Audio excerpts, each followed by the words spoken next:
Retro Gaming Radio 2003. Keep it retro. Retro Gaming Radio. Retro Gaming Radio. Retro Gaming Radio. This is Don Bluth. Hi, this is Conway Ho. David Crane, the developer of Pitfall. And you're listening to Retro Gaming Radio. Retro Gaming Radio 2003. Keep it retro. Hello, folks. Welcome to the September 2002 edition of Retro Gaming Radio. This is Shane R. Monroe, your host. Welcome to the program. Well, this is our first show of the 2003 broadcast season. The Retro Gaming Radio started in August of 1998 at the end of the month, and it occurred to me that we should probably go ahead and start actually having a broadcast season of a year's worth of shows. So starting at September 1st, every year, we're going to be starting our new broadcasting season. Just like the way the car dealers already have 2003 models on the floor, you're getting 2003 broadcasting shows of Retro Gaming Radio. Sort of a new formatting. You'll still hear us refer to the show as Year 4 from time to time, just to kind of keep people enlightened about how long the show's been around. But a lot of times we're going to be talking about it as a 2003 broadcast season. So kind of a little bit of new nomenclature there, but nothing's changed aside from the quality of the show is going to get even better than before. We're very excited about what's coming up here for Year 4. In fact, let's talk about what we're going to have in this show. We're going to talk a little bit more about the new formatting here of Retro Gaming Radio. We're going to give you a little preview of what we have planned ahead in the year for 2003. We're going to have our ever-present rant. I call it It's All About the Benjamins. It seems fitting since the movie just came out.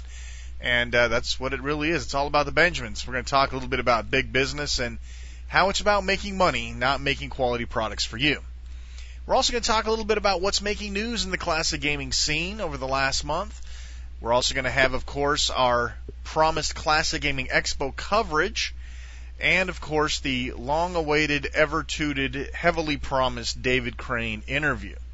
We've got a very, very big show for you. It's going to be very exciting. I hope you like it. And let's just move right along into our first segment. The new show's format, we talked a little bit about that in terms of how we're going to be labeling the shows. We're also going to take a more stock approach to handling our CD-ROM titles. Basically, every year we're going to release a new set of Retro Gaming Radio CDs. In other words, Year 3 just had a release. We're going to release Year 4 next year. And then sometime in the middle, we're going to release some sort of a commemorative extra edition that will have some special goodie on it. That'll be kind of our way of keeping the CD set fresh and exciting. And we won't really announce this stuff in advance. You know, we never know what's going to be the extra segment.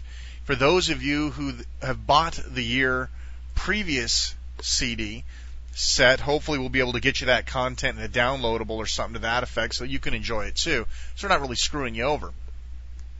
We're going to have a lot of interviews, folks. We have an interview set up for every month this year. In some cases, we have 2 interviews set up every month this year.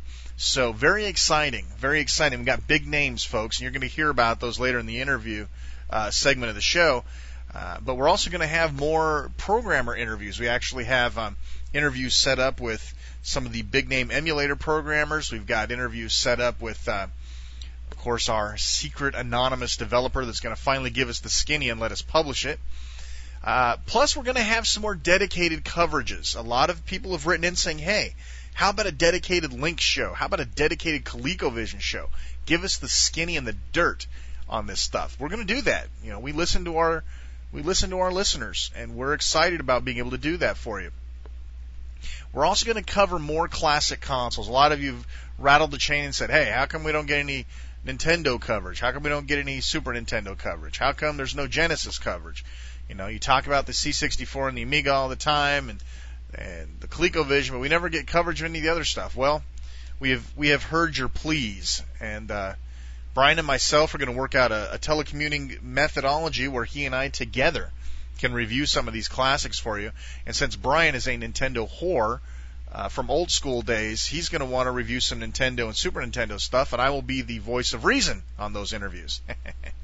So, we're also going to have some more fresh segments. We got some really cool stuff lined up. Recently, I got back into my Sega Nomad, which basically is a portable Sega Genesis or Mega Drive, depending on where you're from. And there's a lot of interesting crossover games between the Genesis and the Amiga. Basically, they both feature the same processor, and a lot of games got ported from one console to the computer and vice versa. We're going to look at a direct comparison about how games turned up on each, what the shortcomings were, that sort of thing. So we're going to have some fresh segments coming up. We're going to try to lose some of the rut and rinse that we've done and gone through a billion times on the show and give you some new stuff. Now, by the time you're listening to this show, of course, we record the show a little bit in advance, there may or may not be a new website up for Retro Gaming Radio. If the site's not up yet, let me just give you a little taste of what's coming. Much easier to find the shows you're looking for, more information about the shows, keyword metadata lookup, plus we're going to offer you up a members area, and basically the members area is going to allow you to not be having to sign up on a members mailing list. You're not going to have to go through a couple of the hoops. We're going to be able to give you more personalized content. We're very excited about it, and we got a whole bunch of stuff lined up for you. Things that are going to make your life easier, make our lives easier, and give you more bang for your non-existent buck with Retro Gaming Radio. So we're really excited about that. Plus, it's time for a facelift. Every year we want to facelift the site and give everybody a little something new and exciting to deal with. This is going to be what it's going to be this year. So let's take a look at what we're going to be doing in the coming year. Along with the new format stuff that we talked about, we are, of course, going to have full CG interview coverage. In other words, everybody that we interview, you're going to get the goods when possible. We're going to talk more about the when possible thing later on. We've got exclusive interviews lined up, things that have never been touched on, things that are people who have never really been interviewed for the scene. We're going to bring those to you, full audio, so that's exciting. We're going to have more classic hardware and software coverage. We're going to look at some of these goodies like the mythological Act Labs Lightgun, which apparently is shipping, but we're going to get to that soon. We're going to look at some other goodies like the Arcade Works, basically build-it-yourself arcade cabinet from Hanaho. We're going to look at things like the Arcade PC from Hanaho. We're going to look at some other controllers. We're going to look at the Arcade in a Box in the coming year. We got so many cool things that we can cover along with all this CGE coverage. I think you're going to be very, very excited about that.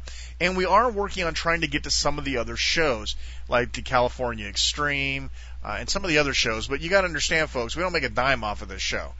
In fact, we actually put money out of pocket to bring you this show. So we don't really have, the funding to be able to traipse off to Fun Spot or to California Expo. So you got to kind of bear with us. The economy's not in the greatest shape right now, and myself, I'm working 3 jobs right now, just keeping things going. And Brian, of course, is very busy producing the show. So we're going to work on what we can to get you more show coverage. CGE just happens to work out because it's within driving distance. We can do it on a budget. But yes, we do want to cover other shows. And hopefully we'll get to do that in the coming months as well. Let's move on to our rant segment, what I call All About the Benjamins. Hi, folks out there. This is Don Bluth, and we're here talking about Secret of Nim and the new Dragon's Lair game, which is in 3D, soon to hit your market sometime latter part of October, and we're talking on Retro Gaming Radio.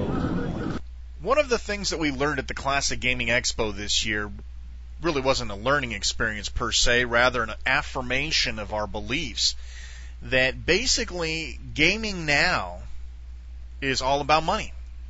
It's all about the Benjamins. It's all about the yen, the moolah, the dollars. However you want to put it, classic gaming is the last vestige of honest gaming that's left on the planet. Because modern gaming is all about the money. Money, money, money, money, money.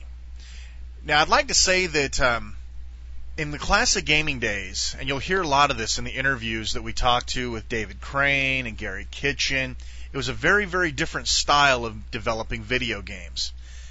Basically, the developers had carte blanche. There were no PR people. There were no marketing people. There were no executives clawing on your back to change your original idea into something that's already been done and that has already been known to sell. In the early Activision days, basically, they locked the game up in a closet, and until everybody was happy with the game, developer-wise, nobody saw it, and that included the marketing team. There was no marketing representative saying, hey, you only have white players in that game. You need to put some African-American players and some Asian people in that game. These sort of things were non-existent in the early 80s. The push to be like everybody else, In the old days, as I've said on the show many times, doing something that somebody else had already done was plagiarism. Doing something that somebody else had already done got you laughed at, got your game blackballed. Nowadays, as many of our interviewees, they all had the same phrase for this. It was the Me Too games. Me Too. And I think that's kind of funny because they all had the same name for it. Me Too games. One game comes out, reinvents the wheel. And after that, for a year or more, in the case of the Quake games, it's Me Too. Me Too, Me Too, Me Too. And I'll tell you, a lot of the classic game developers aren't pleased with it. A lot of the classic game developers look at it the way we do. They look at it as a traversity to the game, to the industry. Unfortunately, a lot of the classic gamers have moved on and said, doesn't matter. David Crane's interview later on enlightens and shows one end of the spectrum where it's all about money, Basically, he didn't care that Activision took his game Pitfall and turned it into some 3D platformer. To him, it didn't matter. Well, that's their property, and, what do I care? I made $10 million on Pitfall. Why should I care what happens to it? Very interesting that somebody who has that sort of reputation in the industry turned out to just be the ones that cared the least about what happened to their properties. To them, it was nothing. It was just business, just about money, about dollars. And the more we talk to our interviewees, we learn that almost everything in the industry is driven off of money. Why does engine whoring happen? Well, you'll find out in a future interview. Engine whoring happens because it takes less time to develop, saves dollars. Well, it doesn't necessarily make a better game now, does it? No, it doesn't. And we've actually had people agree with us that, yes, when you take an engine that was suitable, that was designed to make a first-person shooter, and you start a game made with it, you're going to end up with something that looks like a first-person shooter. The game Alice was mentioned as being on the Quake 3 engine and not being a shooter. But you know what? As soon as you entered Alice, you knew completely it was done on the Quake 3 engine, and it felt like the Quake 3 engine. There was games like Half-Life that took the Quake 2 engine and modified it to the point to where people actually had physical arguments whether or not the game was based on an existing engine or if it was written from scratch. It's all about the money. The people who control the purse strings are the ones that lay down the law. And this, I'd like to say that this doesn't exactly fall just under video games. The world in general has fallen under gotta have the money. I got the money. Where is the money? How come I'm not making the money? Brian and myself were talking about Cable Guy, the Jim Carrey movie that, by all intents and purposes, for a Jim Carrey movie, quote, quote, flopped. But I went and looked it up. The movie cost like $47 million to make. Now, that's a lot of dollars for your site. But the movie raked in well over $100 million. Now, I don't know about any of you who are in investments, who do like stock portfolios and things like that. Have you ever had a 200% return on your investment? 200% sounds like a good winning deal to me. To me, that sounds like that's like awesome. I'd love to be able to take $100 and give it to somebody, and in a few months have them give me $200. To me, that sounds like a winning deal. But of course, you can't have that. That's not making enough money. Why? Because Dumb and Dumber costs like $33 million to make, and it grossed $246 million domestically. So, I guess what I want to know is how much money is enough money? How much money do you have to make before you take a chance on an independent developer? How much money do you have stockpiled before you're willing to break out of the Quake 3 engine and do something different? You know, Gearbox, which we'll have an interview with one of their developers, Chip, on a future show. You know, they got off. I mean, basically, they created a game which recreated the standard for first-person adventures, first-person shoot-'em-ups, as it were. And now they pretty much have the freedom to do what they want. The publisher leaves them alone. The houses leave them alone.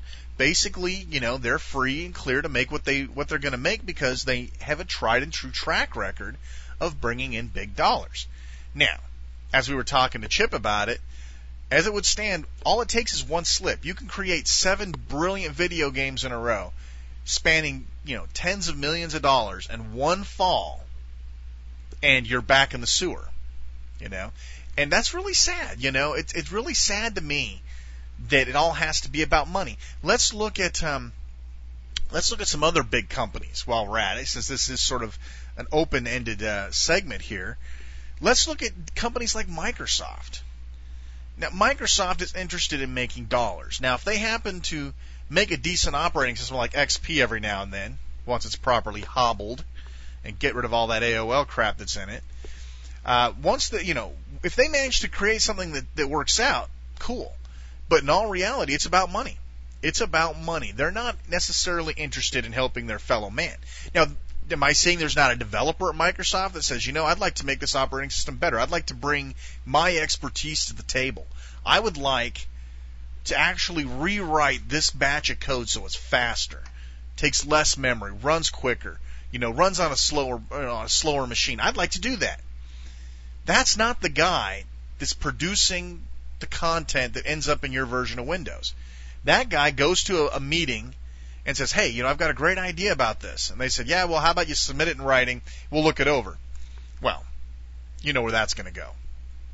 The guys at the bottom of the chain, the software developers, the coders, the story writers, the people who write screenplays for movies, the creative entities out there are still interested in creating something special. They're still interested in making something that reaches out to people and changes something about the industry. Unfortunately, these creative people don't have any money. They can't, I mean, the ones that do go out and mortgage their house and borrow money from the bank and basically put their entire lives on hold to shove something through, those still do happen, but they're rare. And a lot of times they fail because some other big company goes out to basically ruin them. You know, Microsoft is classic for this. If you take a small company that happens to be muscling in on an area that Microsoft wants, they will bury them. They will buy them. If they can't buy them, they will basically plagiarize the content, create their own quote version of it, and then product dump it on the world. Classic example is Windows Media. If you guys have ever followed the chain of events, if you were ever in charge of running a real player server back in the old days, and then you looked at the Windows Media server that they released just after the fact, I tell you what, I'm surprised Real Player couldn't sue them. It was that close. The controls were the same. Basically, it was apparent that Microsoft stole it all. You know, and that's the bottom line. And you know, and then instead of Real Player, who charged a reasonable price for their server, gave away the player for free, the kind of model that I like to work under. I like the consumer to get free. The people who are making dollars and benefiting from software, they should pay for what they use. I don't have a problem with that business model. In fact, I like that business model. Unfortunately, Microsoft decided they wanted to own streaming content, and they went out on a vengeance and basically knocked Real Player right out of the field. Same thing with Netscape and IE. Netscape tried to charge for a product. They had people to pay. They didn't have a lot of product to subsidize. They didn't have a global dominating operating system to subsidize the cost for. So they charged for Netscape. But no one will pay for a product, even if it's of superior quality, if they can get something for free. It's that much of a fact. Now you look at Opera, which is now the pay-for platform for browsing, and it's basically the same thing. People aren't going to pay for Opera if IE is free. It doesn't matter that Opera's faster. It doesn't matter that Opera has better built-in features, more privacy control, all this other stuff that makes Opera what I consider a superior product.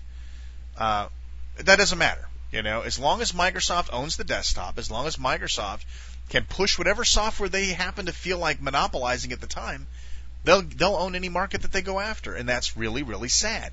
Unfortunately, it seems to be legal since they haven't gotten slapped around properly by the government yet. But then, what's the government going to do? They're all running Windows too, so they kind of got us in a crunch here. And now let's look at other companies. Well, look at Disney. Now, if you go out on the web right now and you look at some of the anti-Disney sites, you'll find a lot of information that you'll have to look at yourself in the mirror and say, "Man, I wonder if that's really true or not." Disney has the same sort of predatory, monopolistic practices that Microsoft does, except for they get to hide under the guise of a loving, fun-filled, family-oriented company, when we all really know they're not. We know, basically, Disney's the people you don't screw around with. They will bury you. They'll bury you with a set of mouse ears on your head. If you do something to piss them off, they will own you. Now, for those of you who may have missed the Retro Gaming Radio episode where I talked about Disney specifically, here's a little story to kind of back up what I'm telling you. Out, I think it was in Arkansas, like no-name town, Arkansas. Someplace, even if you had a map in front of you, you couldn't find it. All right? Some little daycare center had one of the local artists, who I guess wasn't that good. I don't know. I didn't see it myself. I'm just saying what I read. They had a local artist come in and paint Disney characters on the walls of this nursery. Mickey Mouse, Donald Duck, Goofy, Minnie, whatever. They painted this. Well, I don't know exactly how Disney got word of it, but they did. And Disney sent out their representative and basically sued this mom-and-pop no-name daycare for putting all of this crap on their walls. Basically, this wasn't licensed by Disney. It wasn't authorized by Disney. I don't remember what the settlement actually ended up coming out to, but basically they were forced to basically repaint the walls. You are not allowed to have Disney on your wall unless you pay for the privilege. All right, that's taking intellectual property a tad far. I'm sorry. I'm all for protecting your intellectual property, but you know what? That's goofy, no pun intended. All right? So let me give you a little segue analysis on that. Hanna-Barbera heard about this. Now, I'm going to be totally honest with you. Hanna-Barbera probably did this for a PR stunt, all right? But you know what? It speaks good of them. Even if it was a PR stunt, it spoke worlds of them, that they came down, they sent their lead artist, not some guy working in the mailroom, some guy, they took their lead artist, sent them over to this daycare for free, no compensation, and had them paint Hanna-Barbera cartoons all over the walls for free. Was it a PR stunt? Of course it was. But you think there was some heart in it? I believe there was. I believe that's not something Disney'd do. Disney would never do something like that. But Hanna-Barbera did. Even if it was for PR, they still did it. They didn't need the extra PR. Everyone knows who Hanna-Barbera is. Everybody knows Scooby-Doo. They didn't need that. But they took time and they did it. And to me, that gives a little bit of faith back to the human race. People that have gone up against Disney have lost over and over again. And Disney's not very pleasant about doing it. What really makes the whole Disney thing tragic is that if you go back and look at Walt Disney himself, the man that started everything, he was not about money.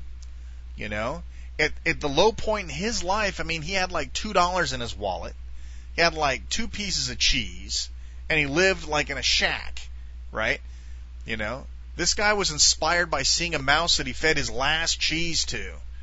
And he created an empire. He created family entertainment. And, he sold everything he owned to make Disneyland happen. And Roy, his brother, who basically, had a share in all of this, Roy, basically everyone said, no, do it. You can't do it. You won't do it. It's not going to make enough money. No one's going to come to it, blah, blah, blah, blah. Walt believed in family entertainment. He believed in giving you value and quality. Things at Disney were a lot different when Walt was alive. And if you go through and look at a lot of the archives you'll find on the web, you'll find that was true. Walt was interested in making family values. And when Walt died, Disney just slid into the seven depths of hell.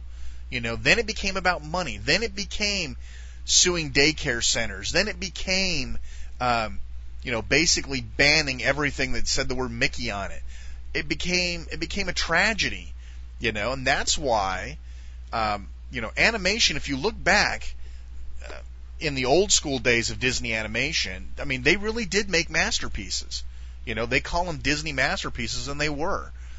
These guys, they created stuff. If you look at Fantasia, look at the reflection of the broom off the water. Do you know, nobody at Disney knows how to do that, knows how they did that? They've lost traditional values. And it's very apparent when you look at modern Disney films that there is the Walt Disney spirit no longer exists in modern Disney films. And it's too bad. And it's easy to understand why. They don't want to pay $40 million for an animated feature that they can spend $6 on. And again, it goes back to how much is enough? How much is enough? How about we get one traditional animated feature every year? No CG, no computer assist stuff. I just want one more great animated feature. Hand-drawn, traditional, the whole ball of wax. But that costs too much money, takes too much time, doesn't fit into the business model. Well, all I can say is Walt must be spinning around in his grave like a Cuisinart over what's happened to his empire. And that's too bad. But you look at a lot of the good intentions of these companies. AOL, America Online, which is to me, one of the biggest, I don't know, I like to call them rapists, because to me they rape the ignorant people into believing that, one, they're the internet, which they're not. Two, that they are the only game in town, which of course they're not. Basically they prey on the elderly folks. They prey on the uninitiated to the web. They basically prey on people who just don't know any better, And while normally I would say, let the sheep get sheared, and I know that's the feelings of my producer, at the same time, AOL didn't start off that way. AOL used to be a wonderful thing called Quantum Link. Anybody who had a Commodore 64 and a modem knows what Quantum Link is. They were a respected, wonderful community. I mean, they were basically giving people an online experience, long before the internet came around, long before there were text-only things like CompuServe. Quantum Link really was innovative. They had all sorts of cool things in the pipeline. But once again, the strive for the almighty dollar, the struggle of new people in power. If you go back and look at why people left, why did David Crane and company leave Activision? Why did Don Bluth and Gary Goldman leave Disney? Why do people leave the roots in which they were brought up? It's because somebody comes along and screws it up. Somebody comes along and says, you know what, we don't care how the broom was done in Fantasia. We need another $100 million, $6 million budget film. And it's too bad. It's really too bad. AOL is interested in sharing the masses, and the good news about AOL is they're starting to slow down, and they're starting to lose subscribers, and people are starting to smarten up as much as humanly possible, and people are leaving. Earthlink is basically taking them head on and said, hey, you've got an alternative. They basically use the same sound effects from AOL to try to get people's attention. Bravo. These companies that run basically unopposed, Microsoft, Disney, you know what? I clap my hands for anybody who stands up and says, we're going to do things the way we feel they should be done. That's why people leave their roots. It's too bad. So they go and they start another small company. They build it up to a point to where, the board of directors has to basically bring in their own people. Then they move on. And you'll hear a lot about this, folks, in the coming interviews. So do pay attention and think about it. And I think that the reason that classic gaming has such a charm, such an appeal, why there were so many people in the Classic Gaming Expo this year, is simply because it's the last honest gaming left. These people weren't looking to make a fortune. These people were looking to make a living, but they were also looking to bring something new. David Crane says, every time I got into a project, I wanted something technologically new and exciting. Well, yeah, you know what? There's nothing new and technologically exciting about the Quake 3 engine, folks. It's the same thing. You know, you're using the same thing that 20 other games have used. Where's the technological excitement about that? You know, David Crane and his company, his new company Skyworks, with Gary Kitchen and Alan Miller. These guys are basically taking their expertise to the web. They're making tight, small, great games in the classic gaming tradition, and they're succeeding. You know, so it obviously can work. How much money is enough money? How much money can you have in your coffers before you can say, look, I'm going to go back to the basics. I'm going to go back to the roots of this company. I'm going to go back to the roots of my industry and bring back the magic that was once there. It's all about the Benjamins. I'm Melissa Robinson, Public Relations Director for the Boys of the Lair, and you're listening to Retro Gaming Radio. Well, now let's talk about the Classic Gaming Expo itself. And for this show, we're going to talk about Classic Gaming Expo strictly from a Retro Gaming Radio point of view. In future shows, we're going to look at vendors, exhibitors, the show itself in different perspectives. But we figured for this show, you'd want to see what happened to us while we were there. So I want to just kind of give you a rundown on how it went and what we did. Brian came down on Wednesday, just before the show, so we could start setting up and checking our equipment out and making sure everything was good to go.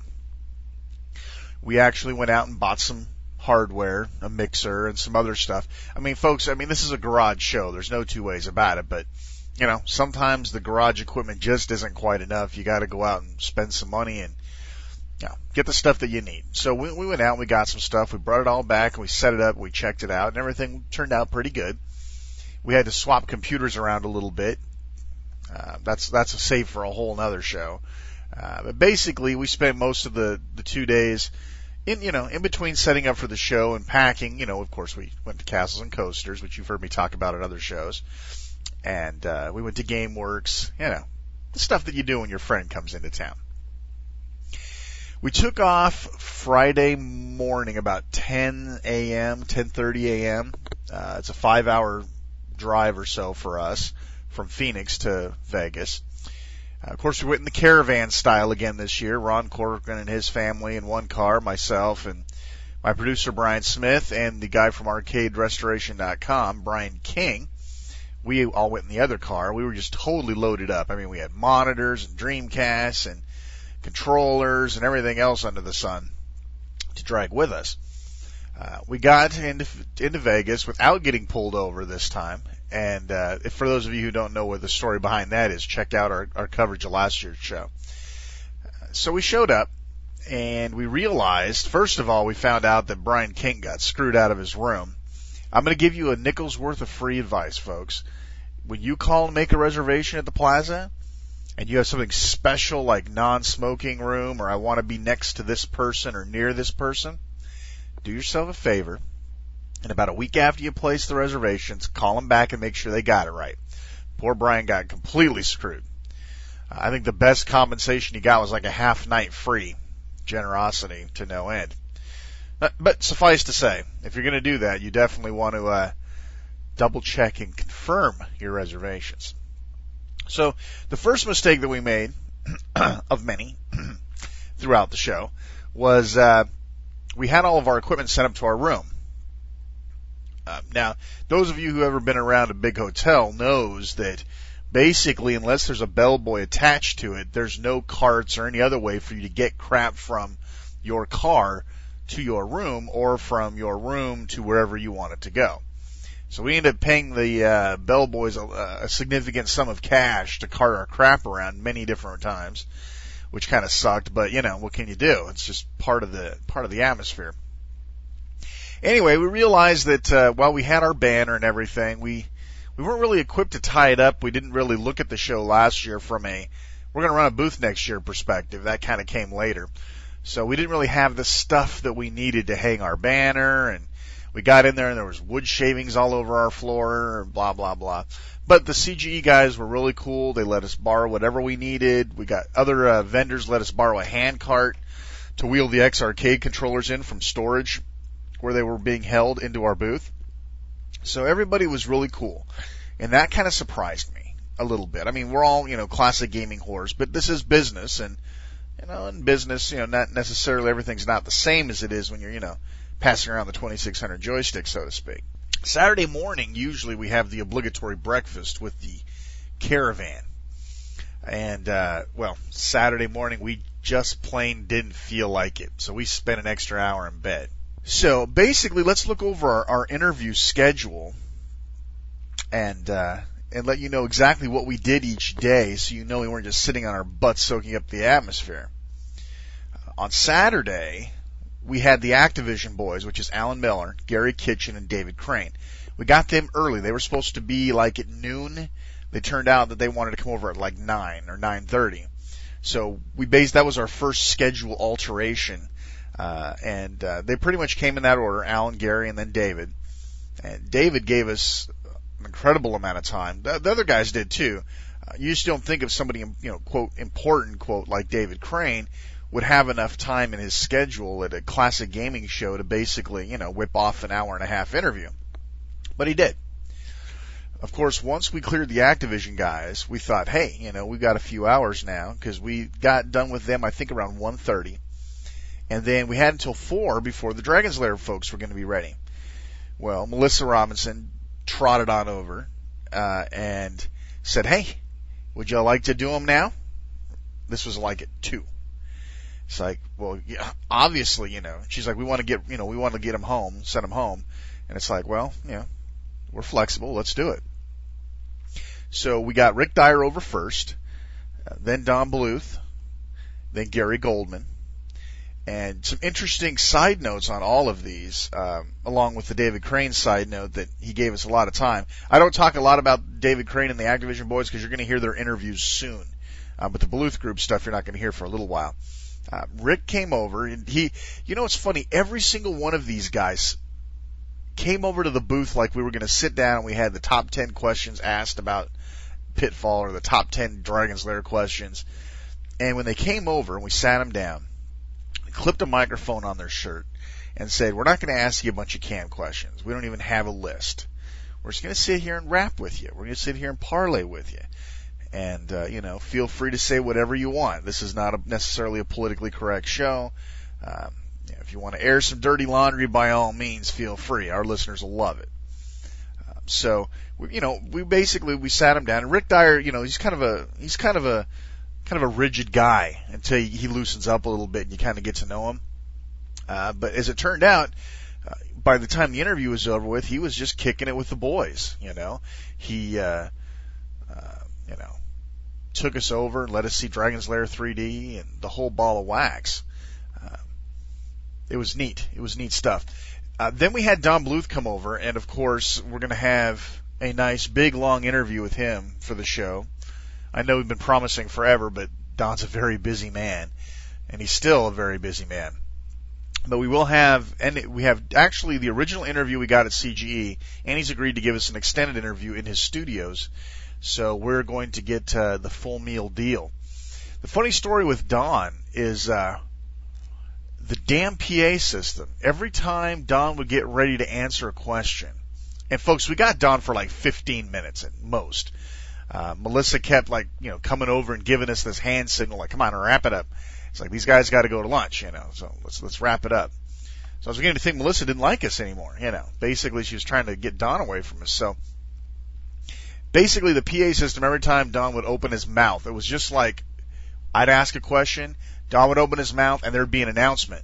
And Walter Day, if you're listening, it was you that was announcing most of the time. Man, God, you are a long-winded man. So things didn't work out as good with the quickie interview with Don Bluth, but you're going to hear it. And then Gary Goldman came out, and Gary Goldman, of course, is Don Bluth's right-hand guy. Anytime you see a Don Bluth film, it should say a Don Bluth Gary Goldman film, because chances are likely that Gary was a master animator along with him on that show. Anyway, Gary's another guy that kind of surprised me, because last year, I don't think he was feeling well or something last year.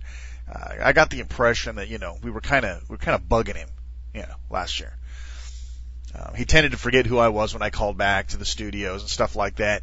So I kind of thought, this is going to be kind of the obligatory interview of the show or something like that. We got Don, we're going to get Gary. And it turned out that Gary Goldman was the absolute wealth of information. Gary Goldman not only talked, but he talked forever, and we loved it. We just sat there transfixed listening to this man talk. In fact, he continued to interview after the show had closed, which was like, I think 6 o'clock. The show closed to the public. It was amazing. Now, you're not going to get to hear this interview for legal reasons, and I can't really go into any detail, because by telling you what the details are would be, akin to telling you, stuff in the interview, and I can't do that. We protect our sources. So Gary's going to give us another interview along with Don. Suffice to say, if we can't air it on our show, of all places, you can only imagine what's in there. I'll leave it at that. Now, the tail end of Saturday night, and I'll tell you, Melissa Robinson is a great sport. Now, she is the PR gal for the Dragon's Lair 3D campaign. And by the end of Saturday night, we were ready for a break. So by the end of Saturday night, Saturday after the show, we were all pretty exhausted. I mean, Twin Galaxies was next to us laying there panting because they were busy all day. And of course, we were swamped all day long. And then who should come along but the Bluth and Company's PR gal, Melissa Robinson. Now, Melissa, up till now, had been very steadfast in her job, hurrying us through the interviews, trying to get the boys fed and off to lunch, very good at her job. So we kind of thought maybe she, had something against us and, didn't want to come hang with us, or didn't want the boys to come over and hang with us. And then I caught her on the way from her booth. They were breaking down the Dragon's Lair 3D booth back to the trash area where she was moving some trash. And I said, hey, Melissa, why don't you come over and give us an interview? I mean, we've got the boys. Why don't we get the boys PR? And it's funny, originally I thought I'd really have to pull some teeth and, kind of whip out, break out the whip. But, she put the trash down right where she was at and said, sure, and ran on over there. And we strapped her down to the chair and clipped a mic onto her. And I'll tell you what, after a very busy day, after a day that was very intense, we needed this. This was the perfect end to Saturday. I'll tell you, it was perfect. Basically, we sat Melissa down, and, we wanted to see what it was like to actually work close with the Bluth group. So we started a bunch of the standard questions and whatnot, and, it's amazing how quickly, at the end of the day, when you've got a very attractive woman sitting in the chair across from you, that the interview slides into hell in a handbasket, to be perfectly honest with you. One of the first questions I had, of course, was, did she go to E3 when they demonstrated Dragon's Lair 3D this last year at E3? And she said, well, yeah, she had gone. And I said, well, this question has to be answered.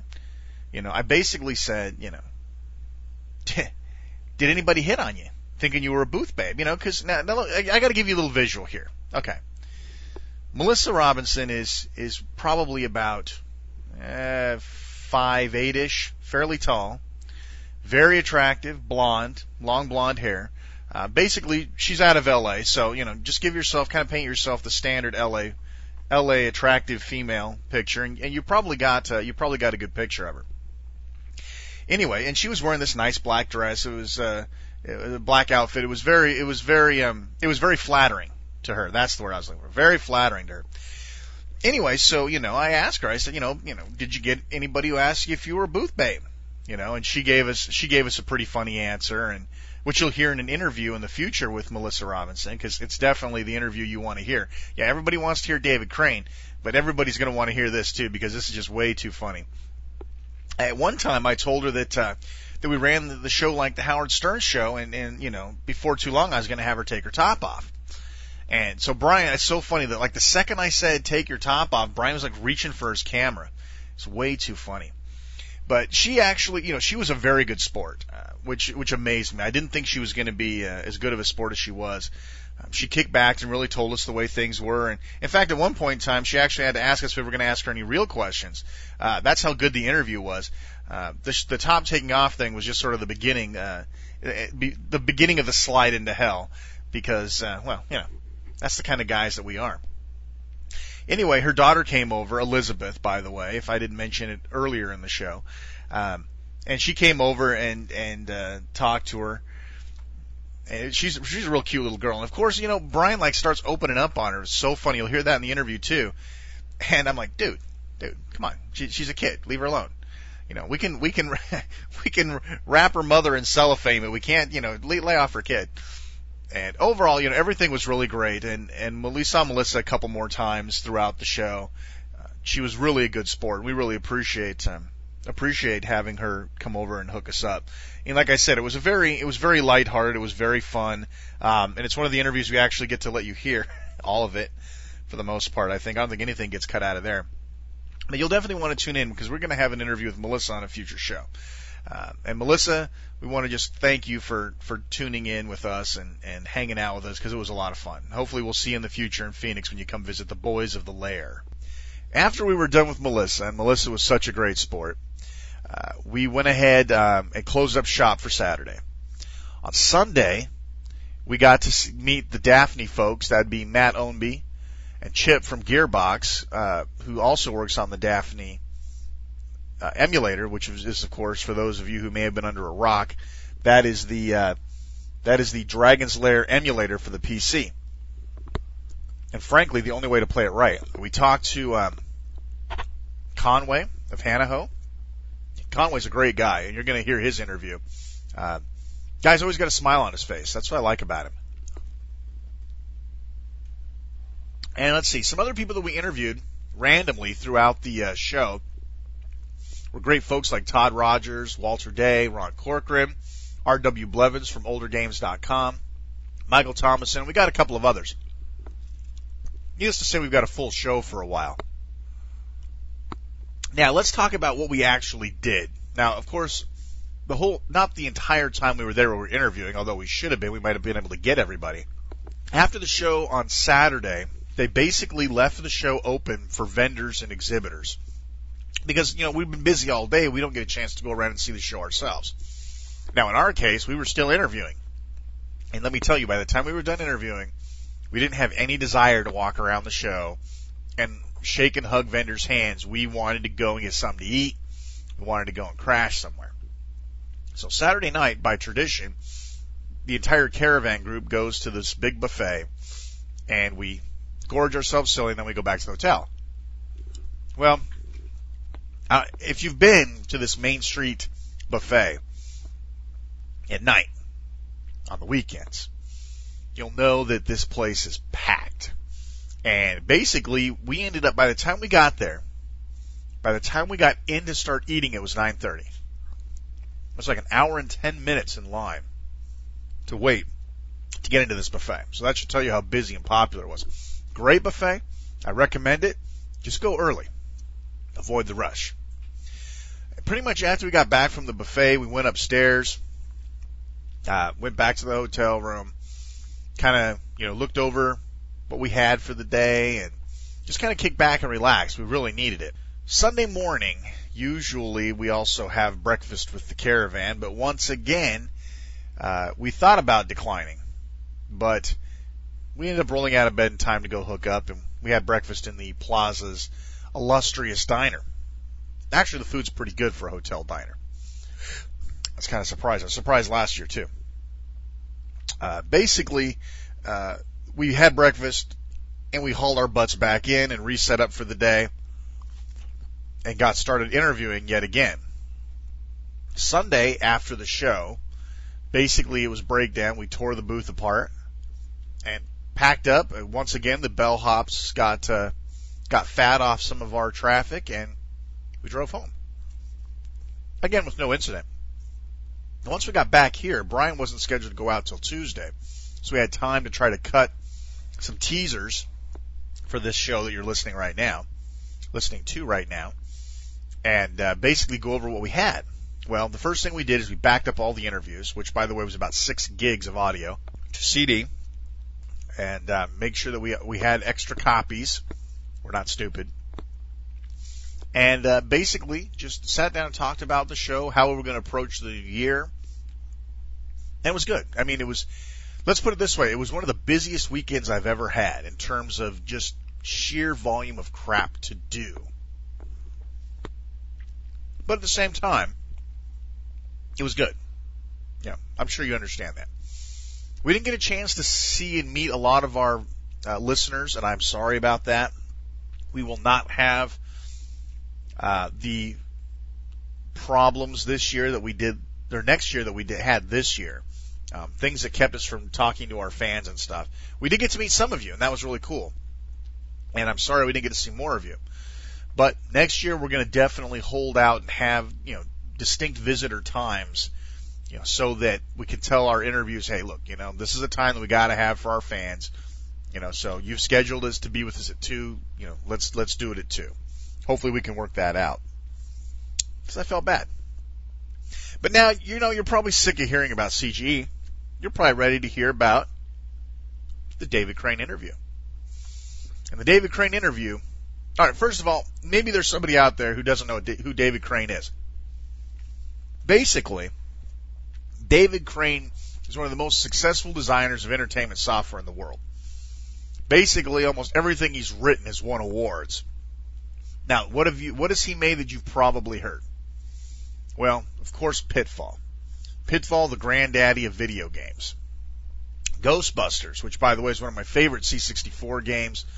He did a bunch of sports games like Decathlon and Amazing Tennis. Basically, he innovated when there was still innovation around, not like today. But basically, he innovated some of the hottest products. We believe in Retro Gaming Radio, if there had been no Pitfall, companies that survived on platform games like Nintendo would have probably never come about. David Crane helped found Activision in 1979, and they continued to produce some of the greatest games, some of the best-looking games on the 2600. Sold something like 10 million games worldwide, basically in excess of like $200 million. It's crazy. Of course, Crane worked for Atari before he moved on to Activision. He did some stuff like Outlaw. I'm sure you played Outlaw on the 2600 who didn't. And something that maybe a lot of you don't know is he was also instrumental in the design of the Atari 800 computer's operating system. So that's kind of a background on who he is. You're going to hear a lot of this in the interview, but just so you know, before you sit and spend the time to listen, this is who David Crane is, and this is what he does. Ladies and gentlemen, Mr. David Crane. This is Shane R. Monroe with Retro Gaming Radio at the Classic Gaming Expo 2002 in Las Vegas, Nevada. I am here with the icon, the legend, the reason that you listen to this very show. I'm here with David Crane. And again, as I said before, Gary Kitchen, if you don't know who he is, turn it off. Go away. Go find EGM.com or something, because you are not obviously the listeners we are working to try to achieve. This is Mr. David Crane. He's now with Skyworks. Formerly of Activision, of course, he made Pitfall, and that alone should speak testaments to his greatness. He's one of the founders of Activision, one of the founders of Songbird. That's Songbird. Skyworks. You know what? I'm not going to let you talk anymore. Skyworks. Okay, That's why I'm interviewing. You're behind the keyboard. I have a top 5 list of people who basically, if I meet in my lifetime, I can basically jump off a cliff. David Crane is one of them. He understands we're not worthy. Let's move on. Let's put it like this. I was talking to my wife before I came to the show, and I told her I was going to meet you and how much, when I met Don Bluth last year, I was a blah, blah, blah. That's basically... He's basically the same way now. And I'm feeling that way right now, and I'm like, and I said, I've met movie stars. I used to live in LA. I've met movie stars, and it's like nothing to me. It's like, these are people who work. But when I meet guys like you, you don't realize. I'm wondering, my first question, do you know what you did? Do you know how many lives you have torn up? Do you know how much damage you have done? Now let the man talk. You've talked enough. That's your whole thing for the whole year. If there was no Pitfall, there would be no Super Mario Brothers. There would be no scrolling platformers. There would be none of this stuff. Now let the man talk. What were you, this is question, this is our first, what were you thinking? What was I thinking? Did you know what it would happen? The morning that you woke up and was like, I think I'm going to have a little guy run through a jungle over 256 screens over a time limit. And I'm going to probably end up screwing up the video game industry forever. Because no one's going to be able to make it this good. Right. All right, well, I hate to disappoint you. But no, I didn't set out to create the platform game phenomenon. I may have done the first, but I didn't set out to do that. And second, no, I didn't ruin your life. That's what he says now. Nah, robbing and killing is normal. In fact, when I used to tell people that I developed video games, and they gave me that kind of funny look, I said, no, not the ones where you put quarters in and your kids stay out all night. These are the ones they play at home. I keep your kids home at night.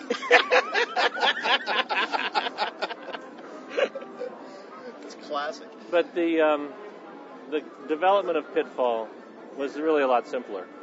We were developing video games. I'd been doing that for a number of years when I did Pitfall. I'd done several games at Atari and then founded Activision. And we came up with all of our own game concepts because we were avid game players.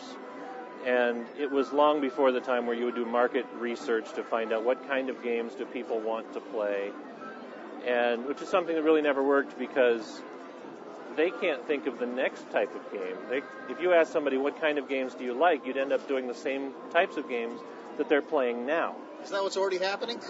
Yeah. Yes, it does happen. That sounds familiar. Yeah. However, it makes money. There's a business, and if they didn't do it, we'd all be in trouble. But with Pitfall, I had experimented with creating a little running man on the screen for years. If you remember video games back then, I mean, we've got them all here. There weren't a lot of animated characters, actual characterizations on the screen.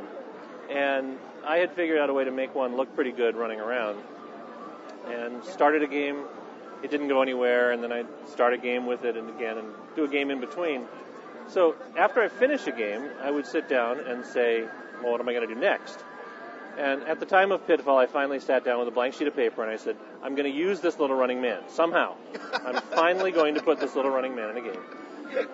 And again, I had a blank sheet of paper in front of me. And I said, I've got a little running man. So I drew this little running man, a little stick figure on a piece of paper. Well, he's running. Where? I drew a path for him to be running on. Well, where is there a path? Let's put a path in jungle. I mean, there are paths in jungles. I drew some trees. Okay. Why is he running? Well, to collect treasures and run away from, bad things. And so I created some treasures for him to collect and some bad things to hurt him. And that was 10 minutes. Wow. And that was Pitfall. Wow. It then took 1,000 hours sitting at a computer to make it happen. Yeah, right. Were those punch card days back then? Not that bad. Not that far back. However, we did our graphics by taking quad-ruled paper, little squares. That's how I did 664 coloring them in with a graphics. pencil. Yeah. Right. Old school. And then you still have to make the game interesting and fun. So certainly, what is a game? You have to have a goal. You have to have something that you're trying to do. And it has to be interesting and fun while you're doing it. And there has to be some threat. You just can't run around among butterflies. Right. There have to be things that can hurt you, or there's no adrenaline. And then it really didn't have enough depth to be a linear maze where I could run right on the path or left on the path. Right. So I had to create the catacombs, the lower levels, made them harder. It was very difficult to jump those scorpions. Hey folks, we got our first set of winners. We're starting And then, to give away lots by making them harder, I made them have a benefit. We had a choice of video for Dave I don't know if you remember how the thing works, but you had 254 screens, but if you went underground, you would take 3 screens at a time. Yes, correct. Right. So it was, for one, it was harder, because the scorpions were harder to jump than the other things that you jumped out on except for, of course, swinging on the vines and the alligator heads and that sort of thing. Yeah, like those weren't hard enough. That's Yeah, right. no doubt. They were Another challenge. But there was a lot of tweaking involved. And then how many treasures you actually inadvertently bypassed when you took the shortcut. Right. You had to go back you had to find a good maze, path through the maze. And then that had to be tweaked so that you could complete the game in the allotted 20 minutes only if you did it well. Not if you just ran to the right, for example. Now let me ask you, while you're right at this point, I want you to continue with that. How did you play test a game that required a 20-minute block of time each time to refine that? Well, I could cheat. That's what I figured as much. See, I told you he cheated on it. See, I could start anywhere in the maze by just changing some parameters. And would it decrease the time appropriately from point A to point B? No, but I could keep track on paper that I'm now doing 1/3 of the maze, and I did it in a certain amount of time. Gotcha. Okay. And but there was a lot of tweaking. I mean, I played the entire 20-minute game many times. So I was thinking that you've done that. Do you hate Pitfall? Because we write games, and I know I've written the same game 4 or 5 times. I don't play anymore. I don't want to see it. Well, that's an interesting way to ask the question. It's usually asked differently. It's what is your favorite game? This is Retro Gaming Radio. We're all about controversy. We don't ask the easy question. We want to know what you hate. No, but the answer to that question is my favorite game has to be the game I'm working on. Because otherwise, why would I spend 16 hours a day at it? Exactly. That's brilliant. And so, when I'm done, though, I'm done with it. Okay, I am done with it at that point. So anyway, back to the game itself, we spent a lot of time tweaking. I think we used to say that 90% of the game, the last 10% of the game was 90% of the effort. Right. Because if you've written games, you know, you can make a game. I mean, you can make a game that says, text comes up, says, I'm thinking of a number between 1 and 10. That's a game. Right. All right? You want to make the game harder? Okay, I'm thinking of a number between 1 and 1,000,000.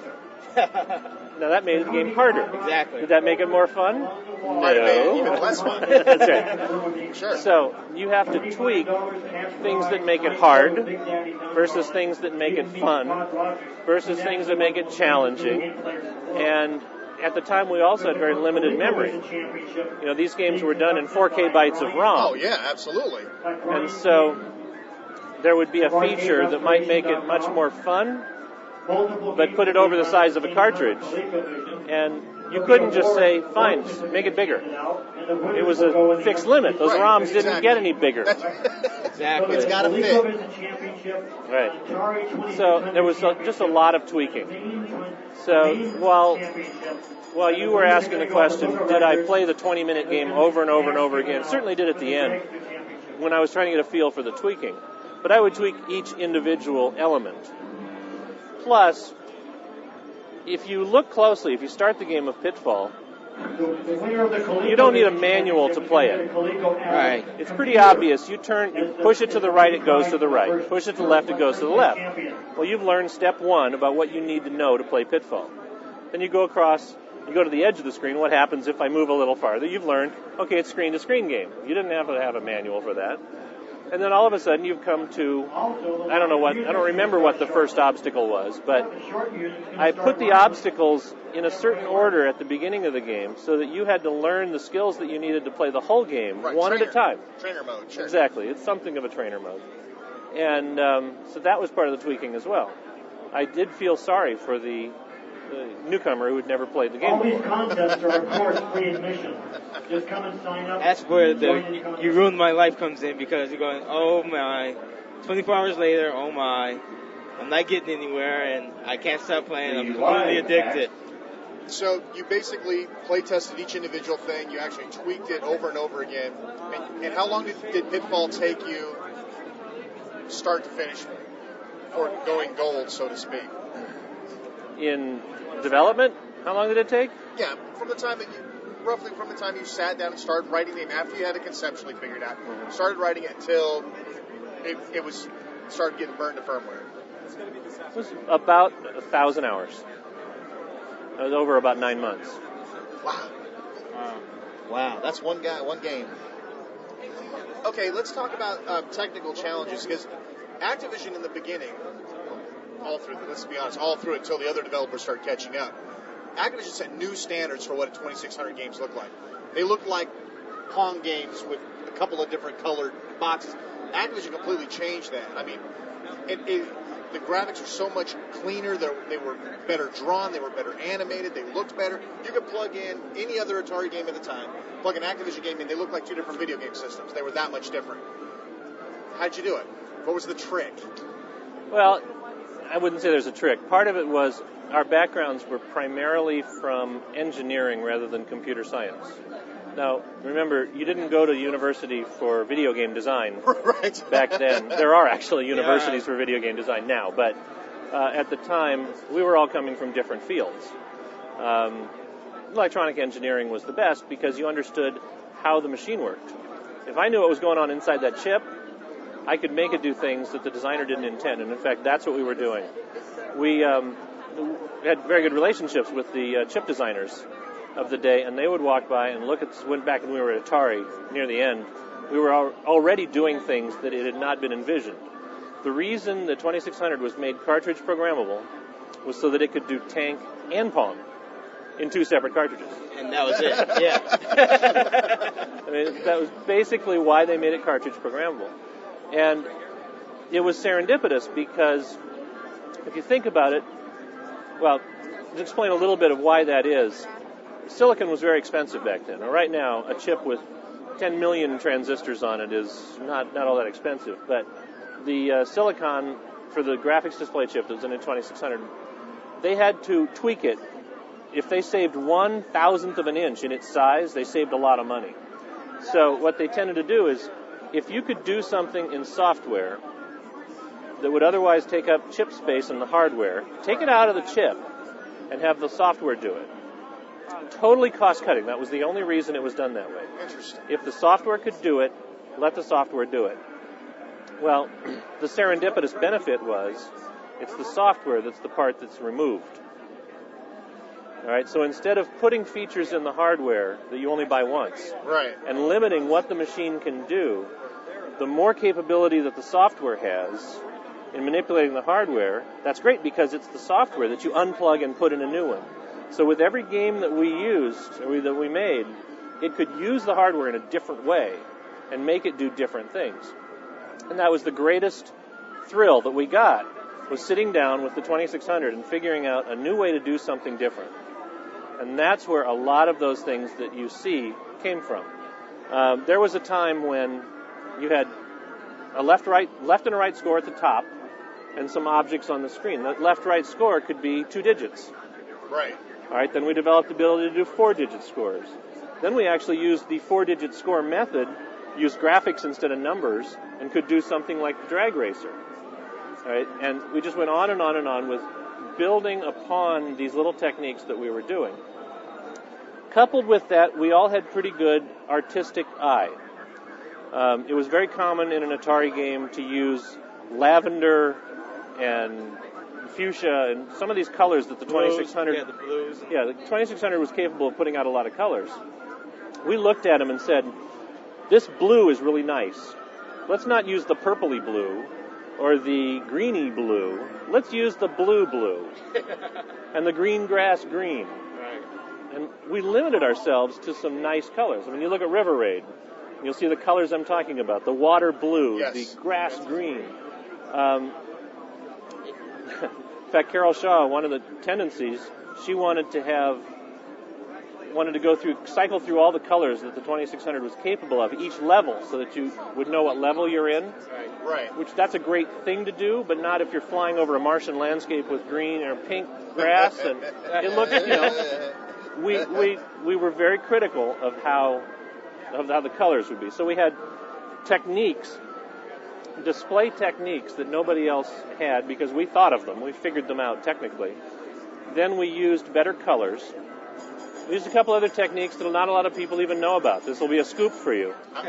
We like scoops. Hey, we're all for scoops. If you take a large swath of color, which most video game backgrounds are, you put a black border around it, you don't see the border, and yet when you look at it to your mind, it's a much more crisp field of color.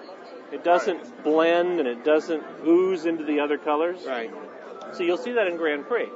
You'll see places where I placed black borders separating 2 colors to make the colors pop. Interesting. Even better than that, Freeway. Freeway was one of the most colorful games I ever did. And I did it on a gray background. Yeah, you did. Yeah, It brought attention to That's the right. foreground The characters. gray made the colors pop. So we did think about those things. We concentrated on making things look good using those kind of techniques. So you take superior technology, because that was what we really loved to do. We'd all get together and work on this new technology. And add an artistic sense, and everything did look really good. It did. I mean, it was just amazing. Like I said, I mean, it was like difference between night and day between different carts. Okay, so let's say now that we've got the Pitfall scoop, you've been responsible for so many more games. Run us the highlights for my listeners, people who for some stupid reason have no idea what you've done. Well, while at Atari, I did Slot Machine, Canyon Bomber, Outlaw. Those were the three 2600 games I did. And then while at Atari, we developed the Atari 800. And I actually took a hiatus from doing game design because we had this 800, this product we had to get out. Somebody had to do the operating system. So it actually turned out that Al Miller and Larry Kaplan and I and a couple others stopped doing games just to help them get an operating system out there. And we did the graphical interface and such. Nice. And we loved the 800. 800 was a funny system just for classic gaming enthusiasts, you should know. Atari thought they were making a home computer, but the engineering department was making the next great video game console. So the fact that we put a keyboard on it was just a concession to them. Right, right. And we'd go to trade shows, and they'd say, okay, be sure to tell them it can balance your checkbook. You know? And, you know, we'd tell them that, and then we said, look at the cool games this can do. So is that why you guys feel when the Atari 5200 came out that wasn't technically a new video game system, that was just... Well, I don't know. I wouldn't say that it wasn't technically a new video game system. I mean, it was the Atari 800 packaged as a video. It's almost like the management of Atari finally realized it and said, look, we've got a great video game system here. Let's repackage it as a video game system and not try to convince people that they have to buy a floppy disk and a printer and use it, you know. See, that's exactly the opposite of what Commodore did. Commodore had the best multimedia gaming computer on the planet, and they tried to make you do spreadsheets on it. Yeah. They should have learned something from Atari. Atari figured it out. That's why Atari's still around. But so anyway, that was pretty much the last thing I did at Atari. And then my buddies and I, we'd been working together, and we were the four guys who'd go to lunch every day, and we just decided we wanted to do video games for ourselves, founded Activision. And there, I did Dragster, Freeway, Grand Prix, Pitfall, Laser Blast. Oh, I gotta ask you a question about that. The Activision Decathlon. Yeah, ask you a question about that too. Ghostbusters, Transformers. I don't know. This was Ghostbusters for which platform? C64. Oh, we got another 20-minute interview to do. I recently tried to add them up, and with all the online games I'm doing for Skyworks now, I think I'm over 60. Wow.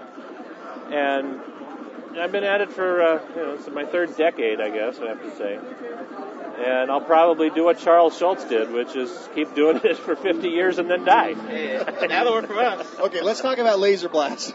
Wait, let me ask one question real fast. One last thing about Pitfall, we'll start talking about Pitfall. The later, getting away from the 2600 and going towards the more recent game systems, did you have a hand in those? No, I did not. I mean, Pitfall is a property owned by Activision, and I left Activision in 1987. Okay. They used that property over and over again. Yes, they did. Which is fine with me. I don't have a problem with that. Now, we did the Atari 800 and C64 versions of Pitfall 2 while I was still there.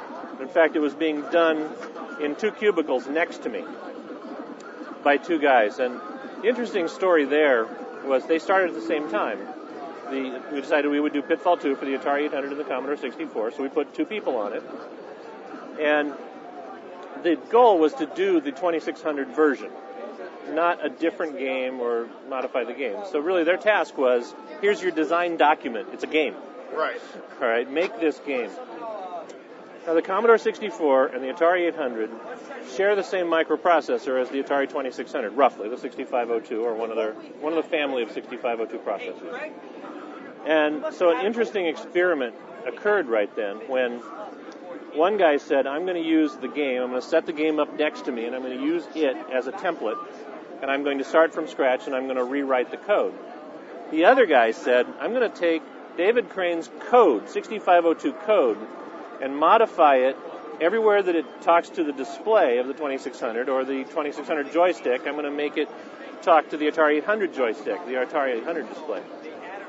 Real interesting experiment where the question is always asked, is it faster or cheaper to take the existing code and translate it, or to write it from scratch?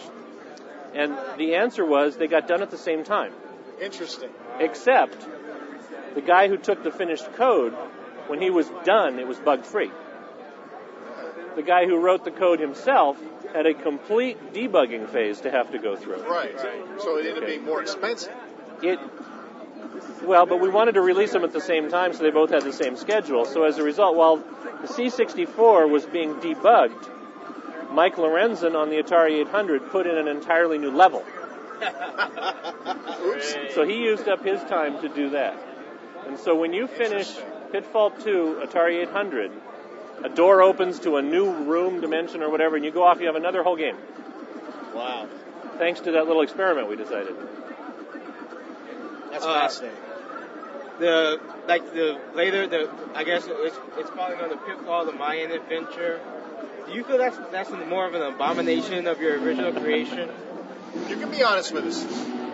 Not at all. As I said, they own the property. They can do whatever they want with it. They can do whatever they want with it, and more power to them. Oh, so you displaced yourself, basically. So you've displaced yourself from your...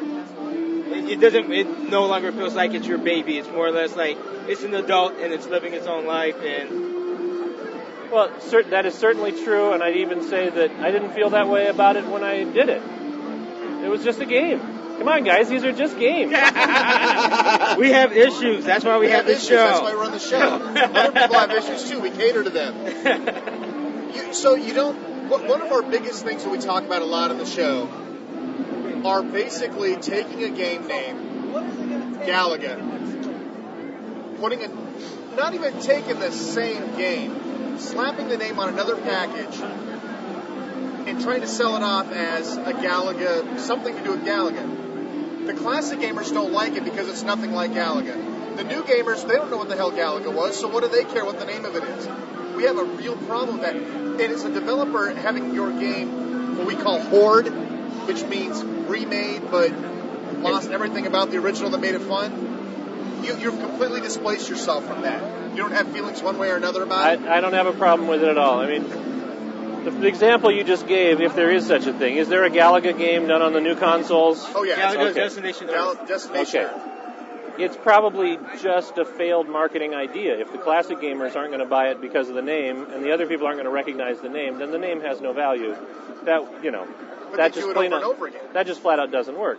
However, if a property, whether it's even the name of the designer, has a marketing value, then the people who put up the money to develop these games have every right to use it to try to increase their return on investment. They ought to. They should. I mean, I've had games with my name, David Crane's Amazing Tennis.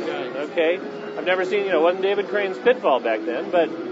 But in your case, you're not going to pump out a bad part. I know by your name, you've given me a seal that it will not pass David Crane. He will not put his name on it unless it's the bomb. And we know that's the case. Well, my question is then, I thought that was the whole thing behind Activision. You put your name on the game. That's like a seal of credibility, saying that if I put my name on this game, this means that based on all the games I've made before, you're getting a quality game. That's absolutely true. I was trying to talk about whether it was put in the name and title itself, the title of the game. Right. But no, absolutely. We put our names on the games, and we are proud of them as a piece of work that we authored. And that was new at the time of Activision because it was kind of believed that everything else was just being done by the engineers in the back. Right. Okay. And if you were authoring a creative product, you deserve the credit for one, and you could use it as a seal of approval. But if somebody owns a property and it has a marketing value, it should be used. However, if it's misused, it will lose its marketing value. But let's just look at it as a premise. No, they're not going to release another Galaga game because Galaga Destination Earth bombed. They're not going to reuse that property because they tried it and it failed. But then they tried and they failed with Centipede. They tried and they failed with Pac-Man. They tried and they failed with this. Does the person who started that whole trend, you, David Crane, who made Pitfall a household name, if they made Pitfall 2, 3, 4, and 5, and every one of them failed, and they just kept doing it because the Pitfall name has some value, do you feel that devalues you? Does it devalue? Does it dilute what you've created? No, you don't care. No, it doesn't devalue me because I am not Pitfall. But you know, but the whole problem with the gaming industry is because you did the original Pitfall. Even I was thinking, that's why I asked you the question. I'm thinking, did you have some input? Because you have your average gamer going out saying, oh, I see Pitfall. They go, David Crane. Must be involved with it. Must be involved with it. And they get home and it's like, this is not David Crane's Pitfall. And it's blatantly obvious that it's not. Right. I mean, I guess that's just a difference of. It's like a Steven Spielberg movie, like AI. Oh my God! Why did you even bring that up? Don't piss our listeners off. Yeah. Okay. Yeah, go ahead. I'm done with Pitfall. Okay. Let's talk. Let's completely leave that one. Laser Blast. How do I phrase this one? How do you play that game? I've played Laser Blast on and off for like the last 20 years. I still can't play it right. I get dead over and over and over again. Was the game successful? Oh, yeah. Game sold over 1 million copies. I mean, it was cool. Don't get me wrong. I mean, the technology, that laser beam was amazing. Well, first of all, that's where it began. It's a laser beam experiment? It was a laser beam experiment using a fishing derby fishing line. Oh, my. Nice. Okay. Laser Blast runs on fishing derby hardware. So, again, when we were in between games, we would do technical experimentation to figure out how to make it do something cool. And I said, I'm going to make a laser beam. That's better than just a bullet. Everybody else was shooting bullets and missiles. I shot a laser beam. That made it cool. What a lot of people don't notice with that game is you're the aggressor. You know, I thought about that almost after I'd finished it. I said, wait a minute, you're attacking this moon. You're not defending this moon. You know, there's Defender and there's Missile Command, all these things that came out afterward, and I thought, my God, am I the only one that did the aggressor? People like to play bad guys now. Yeah, I guess so. There's another trend. But the answer to your question, if you wanted a single one-line answer to how do you play Laser Blast, it's never stop moving. Makes sense. I still die and I stop. I just suck. That's the problem. They target on where you are, and then they have to aim and fire. If you're not where you were when they aimed, they probably won't hit you. Now be careful not to get trapped against the side of the screen or whatever, but you got to keep moving. So in fact, Laser Blast, which when you start playing it, you're moving around all over the screen and you're doing this and you're doing that, it actually devolves into a very, very repetitive, simple timing. Move, shoot, move, shoot, move, shoot, go over. Move, shoot, move, shoot, move, shoot, go over. See, I knew there was a trick.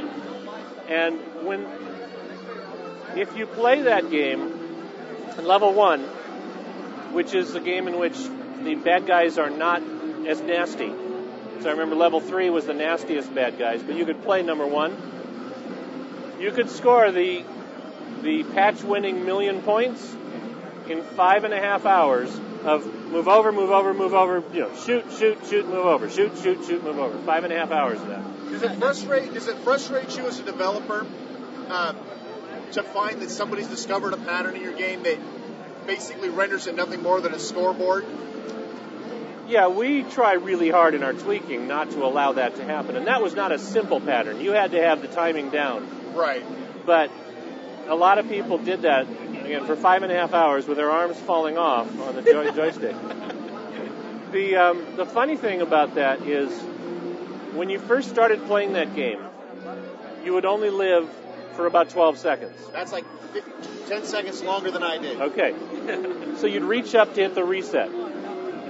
So in games like that, like Dragster, for the whole game only takes 6 seconds. Yeah. And yet you play it for 30 hours at a time. You're going to hit reset a lot. Right. So we developed the joystick reset. Under certain circumstances, like with Dragster, when the game is over, you tap the stick to the right, it starts the game over again. Wow, I didn't think about that. All right? That was really, we were all lazy. We played video games instead of the real sports. You didn't want to lean forward. That's exercise. No exercise. No please. exercise at all. So anyway, so I put the joystick reset in Laser Blast, and you put it in the games that need to be reset quite often. And my one regret is when the game was over and you'd scored 1 million points. Oh, no. I should have disabled that feature. Oh, man, because people Because accidentally... we had kids who wrote tearful letters that said, I got to 1 million points, and in my exhaustion, I dropped the joystick on the table, and it reset. Letters from moms saying, my kid really did it. Can you send him the patch, Here is please? my notarized signature. Did you send the patches out when they did Yes, that? Oh, we did. that's cool. That's cool. classy. Okay, now based on you set up there saying that programmers are lazy and gamers are lazy, explain Decathlon. That was evil. That The was evil. 1500 meter run. What were you thinking? My arm, the first time I ever did that, I said I'm never playing this game again. And 15 minutes later, I'm back like a maniac. What were you? You say you play test these games. That hurt. I'm surprised I don't have a big Popeye arm from playing Decathlon. It was intentional. You gotta get exercise I one way or another. basically said, let's make a video game that's physical. Okay. And the So it was faster you can intentional. do that. That's crazy. Now, the fact is, it's like any sport. I play tournament tennis, and I serve very, very hard. Now, it helps that I'm 6'5", but the harder you try to swing, it's not the harder you hit. It's actually technique and timing and flow and getting everything right. The joystick technique on Decathlon was not muscular, but a very light touch. Okay. In other words, you didn't have to peg the thing all the way to the left and peg the thing all the way to the right. All you had to do was move it enough to make the switch closure. So you were really trying to find that flexible that wrist rhythm. timing rhythm. Right. And it was while you were learning that you were half huffing and puffing and sweating and Going on breathing. at the arcade works over against the wall. Let's talk about something that I completely, for some reason, disassociated you with the game, even though the game took more of my life than I can even begin to tell you about. Ghostbusters on a C64. I've got so many questions. Were you the only developer on the game? You did it alone? I did the C64 version alone, yes. The first question I have is with movie tie-in titles. Joey Carruthers is one of Nowadays, you would have the producer, the director, and everybody else sitting over your shoulder saying, no, you can't do that, you can't do that. What was it like doing just like the biggest movie of the summer? Okay, let's say 3 or 4 years, Ghostbusters was. What was it like trying to create a title like that with so many people above you, I would assume, looking down, trying to put their input in on it? Well, actually, none of that happened. It was a very good situation because, in the first place, excuse me, the movie was not big until after it hit. Right, okay, right, right? Yeah, right. Nobody had any idea how big it was. In fact, in interviews with the cast, Dan Aykroyd has said, if we had any idea how big the movie was going to be, we wouldn't have given Bill Murray all the lines. He got all the funny stuff. He did. Right? They had no clue. I mean, it was not a big budget. Wasn't it Ramis was directing it? Was it? I don't know. It was anyway. Harold Ramis. Yeah. It was anyway. But it was a bunch of Saturday Night Live guys getting together and doing a movie. It was not a big summer blockbuster that it turned out to be. Right. Gotcha. So it was after the fact that everybody thought of it as a big hot property. And secondly, it came to us, or I'm not going to say who approached whom, because we had people out looking at properties and that sort of stuff. But the deal occurred at too late to do a video game for Christmas. Remember, the video game business is very Christmas-oriented. Yes, it still is. And it was too late to do a video game for this thing for Christmas, unless we had a game in development that could be tasked to make the movie. All right. Now, there's also the issue that I would never do a movie about a video game about a movie. I might lend the license of a video game or a movie to a video game, but only if that video game was a good video game all by itself without the license. Right. In fact, that's exactly what I'm doing today at Skyworks, is we do what's called RetroGaming. Right. And we do advertising content in the games. Right. But when we do work for Nabisco, we don't make the Oreo the main character. Right. We do a game, and we include some of their products, some of their advertising, whatever. Sure. But it is a game first and foremost. Well, so was Ghostbusters. It was a good game, whether it had anything to do with, the Ghostbusters license or not. And I was midway through a game which was going to be Car Wars. And you were driving a car, you would go back and you would buy weapons or whatever, you'd put... Sure. So the whole Ghostmobile in C64 Ghostbusters was the car, and the equipment instead of weapons was the vacuum for sucking them up, and all the various things that you had to get. So I just retasked what I was doing, and then made sure that the game was fun. That's amazing. And did Car Wars ever... No. No. That went away. So you didn't have... So you were doing the game before the movie came out? Yeah. Okay, so you didn't have anybody... Yeah, you didn't have anybody breathing down your shoulders at all. It was totally David Crane. No wonder it was so good. That's like the only good movie license game. Yeah. Next question. The speech. It blew everybody away. Everybody I knew, they loaded the game to play the speech for everybody. Challenges, stories, anecdotes, anything about that? Well, making the Commodore 64 say one word was not all that difficult. We did a lot of fun stuff with that title sequence. That took a lot of effort. Which is brilliant, by the way. In fact, by that time, Gary Kitchen and his brother and Alex DeMeo, guys who, they were our Eastern design group. It's called Eastern Design Center. They were doing some work. And it turns out that I got some help from them, like scripting the little bouncing ball so that it landed at the right time during the music and stuff like that. They took that over and helped me out with that. Cool. And then, of course, you hit the space bar and it would say Ghostbusters, right? And there was a magazine in the day, I think it was Ahoy magazine, which was one of the trade magazines. And the publisher of that magazine made a quote about that, and he said something like, "I have never so fully enjoyed watching an intro screen in his entire I told you life." people used to load it up in That's user right. screen meetings. But making that thing say one word was not all that difficult. You just waste a lot of memory. Sure. Okay. Now, my next game after that was Transformers. And that on the C64 was a flippy. If you flipped the floppy disk over, it did a narrated slideshow. That's right. That was brilliant. Yeah. I forgot all about that. That was a technical masterpiece.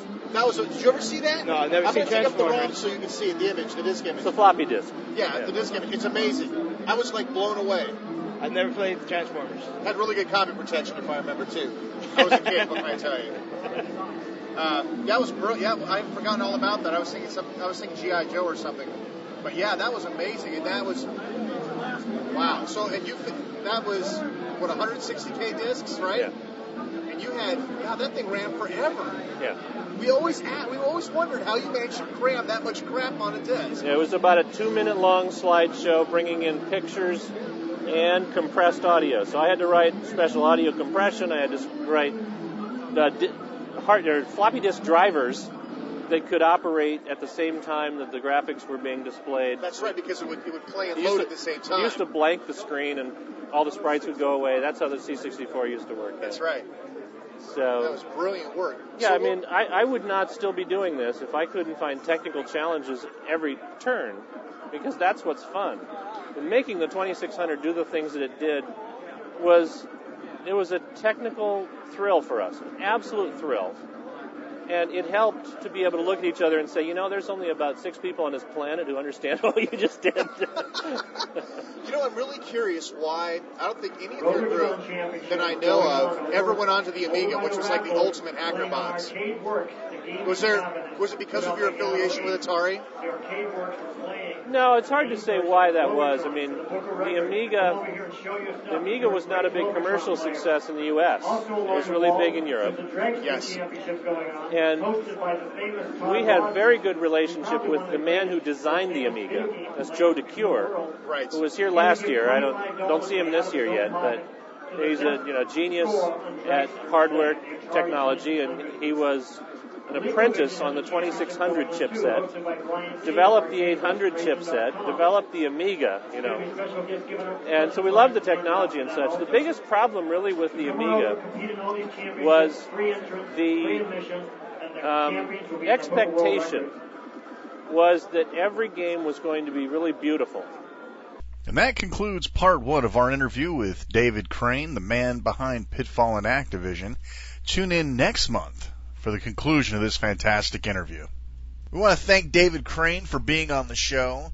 David Crane was a great sport. He had some very interesting humor and very different slant on things. And it's been a topic of Brian and I's discussions a lot since the show. And I'm sure after hearing his point of view, a lot of you classic gamers out there will take a different sort of idea as to how the classic gamer has moved forward into modern programming. So we're really thrilled to have him. This is one of the great icons of our day, and we were thrilled to have him on Retro Gaming Radio. David Crane, the developer of Pitfall, coming to you from Classic Gaming Expo 2002 on Retro Gaming Radio. Well, folks, just days before showtime, the Act Labs Lightgun showed up on my doorstep. So, what do I think? Well, first of all, let me just give you a quick idea of the process.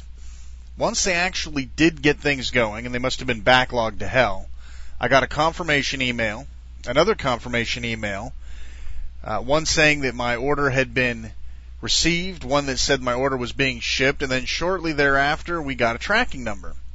And unlike Dell, this actually got here at the time that it was supposed to get here. Amazing. So I went ahead and I popped open the box. The first thing you'll notice is the box is nice. It's clean. You know how I like to have clean packaging. The casing, the packing material inside is sort of that egg crate, egg carton type stuff, the corrugated cardboard style. And inside there's a little black box with a bunch of wires connected to it, and of course the gun itself. Now let me just kind of give you a look at what the gun looks like. You've seen it on the website, I'm sure. Overall, the gun's very comfortable. It fits well into my big, large, fat hands, so should do well for most folks. What I did not like is where the, quote, reload button is. The gun itself actually has a trigger, and then it's got a button on the left side up above the grip, and then on the right side there's a calibration switch. Now, this other button, this reload button where you'd normally reload with, which emulates the right mouse button, it's not comfortable to get to at all. They really could have put that in a different spot. So basically, now if you're a two-handed player like I am, and you have your right hand gripped around the gun, and then you do like standard military style and cup your left hand over the right hand, and then raise the gun up, your thumb sits just right where it can hit that reload button. But if you're a one-handed shooter, you're just going to hate where that button's at. The calibration switch, which we'll get to in a minute, is an on and off switch which you use to calibrate the gun for different screen resolutions. Okay, so the first thing you notice in the box is there's a disc, CD, a disc, and no manual. Well, that didn't excite me a lot, but I was willing to give it a go. The first thing I wanted to see is if I was a standard consumer, what would happen if I just plugged the game in or the gun in and tried to make it work. Well, I did that. I plugged the gun in, And the first thing I noticed is every time that you fire, the screen flashes white. Now, this has been standard of every light gun I've ever seen in the basically the home sector. What I want to know is how come every arcade game on the planet can have a gun that doesn't flash the screen white, and every home version does. It drives me crazy. Will this flashing light bother you? If you're an epileptic, you might as well just hang up playing with this gun, because rapid fire, you're going to like drop into a seizure. Okay. Is it tolerable? I mean, guess that's the real trick. Is it tolerable to play? Well, let's get into that when I actually start looking over some of the different stuff. Well, the first thing I did was see how it would affect my desktop, because they say in the ad that you can shoot at your desktop and actually double-click open your icons and things like that. Well, the first thing I noticed is that it was horribly inaccurate. I mean, I'd shoot at one place and it'd be like somewhere else on the screen. So I said, okay, well, obviously calibration is going to have to be required. Now, here's what they should have done. They should have stuck a little tiny piece of paper in the box that says, to calibrate gun, do this. That's it. Because there's no reason for you to stick the CD in otherwise. There's no drivers. Basically, it's 100% mouse emulation. So, no drivers. There's really the only reason you need to put the disc in is to play a bunch of freebie games, right? Shockwave games. That's not what I bought the gun for. Or to watch the calibration video. Now, the calibration video is handy. Even if they'd have put a piece of paper in the box that says, calibrate gun, put CD in, and hit calibrate video. Just something, because the standard consumer ain't going to put that disc in. They're going to plug the gun in and point to the screen and say, why isn't it shooting right? So, I went ahead and flipped the calibration switch just for fun to see what it'd do. The whole screen goes white. Well, I didn't have a clue what the hell that meant, so I shut it back off. So naturally, the first thing I did after that was I fired up MAME. See if it'd work in MAME right. Well, again, it was completely inaccurate. So I said, okay, well, all right, let's bow down and put the CD in. So I put the CD in, and to their credit, the Act Labs people put together a pretty nice little interface. Very clean, very charismatic. It was enjoyable to look through. There was nice sound effects. They link you to a bunch of free games on the web, which I just can't wait to see how long until those links die off. But basically, it's a standard Shockwave style intro. And there's like one game that comes on the CD that you can play, and I didn't even bother. But I watched the calibration video. And for those of you who want to order your gun and never put the video in, here's what you do. You go into the game you want to play, so the screen mode's already changed into whatever refresh rate it's going to be in. Flip the calibration switch on. Point the gun at the center of the screen, about between 1 inch and 3 inches. You're going to have to just kind of do it to your liking and see how it calibrates. Move the gun all the way off the screen to the left, pan back, move all the way off the screen to the right, pan back to the middle, move the gun all the way to the top off the screen, move the gun all the way to the bottom off the screen. And then shut the calibration button off. Poof, you're now calibrated. Now, I've noticed varying degrees of calibration, but there's always a slight shot to the right. No matter how I seem to calibrate it, and I calibrated it kind of in a hurry, so I'm going to, if I find a better way of doing this, I will certainly let you know on the show. But every time I calibrate it and shooting with the sights, it always tracks just a slight bit to the right. It's enough to, if you're a free shooter where you just kind of John Wayne it and shoot at the screen, then you probably won't notice it. But if you're like me and you've had like military training and you try to use the sights, you're going to get kind of peeved a little bit. It's something you quickly learn to compensate for, but I got to be journalistically responsible and tell you that that's a problem. Late breaking news, folks. Just before the show was finished and had gone gold, I discovered one little trick that helps correct the Act Labs drift to the right when I was shooting. It seems that when you change screen resolutions and refresh rates on most common monitors, your screen, even though it's well centered in Windows, let's say you've centered your screen up and it looks all good in Windows, when you change screen refresh modes, the chances are likely that your screen will drift slightly to one side or the other, leaving sort of a black bar on one side or the other. This black bar was a big contributing factor to the slight drift to the right. Once I was in Duck Hunt and I slightly shifted the screen to the right a little bit after I'd calibrated it, it turned out to be okay.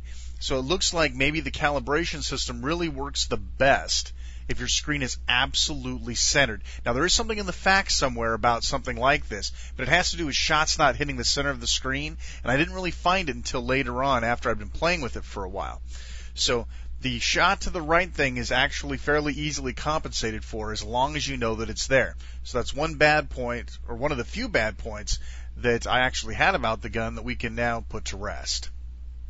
So anyway, so I went ahead and I got it calibrated in Windows, right? I went to my desktop, calibrated it all in Windows, and then I fired up one of the shooting games that the CD pointed to. Not too bad.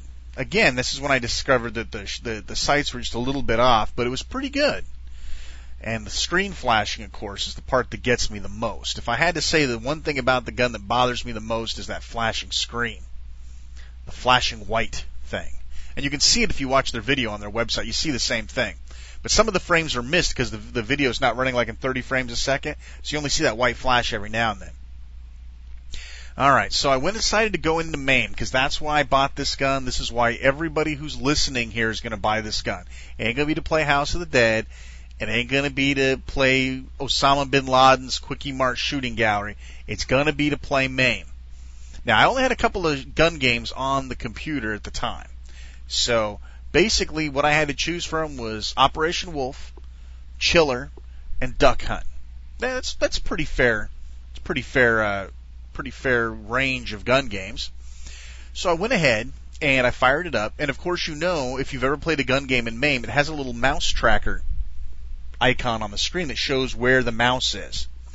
Well, when I would shoot at the screen, that mouse pointer would always be off the screen, so I couldn't shoot anything.